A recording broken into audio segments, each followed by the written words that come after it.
Mag-live-in nga mga ex-convict ang ipamusil sulod sa balay sa sitio Mikabaha, Barangay Dolo Fatima sa Dakbayan, Sugbo. Namatay ang laki samtang nalandig usab sa tambalanan ang babae. Ano yung report?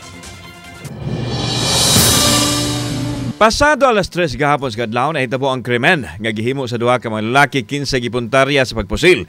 Ang nangatulog nga manag-live-in partner.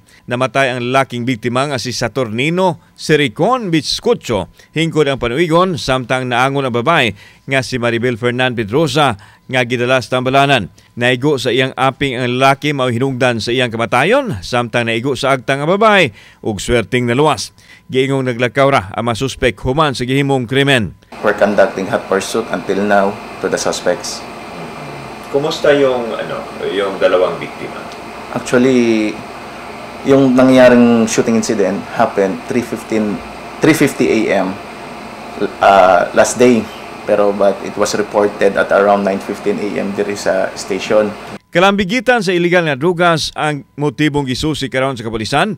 Nasayran nga nabilanggo na kaniadto ang doroha human ilang bigit sa illegal drugs. Nailhan na sa kapulisan ang responsable sa pagpatay sa duha ka mga biktima.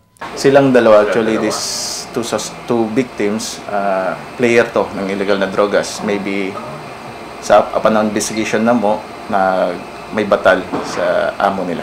Kauban si Godfrey Relian, ako si Alan Domingo. Balitang Bisdak.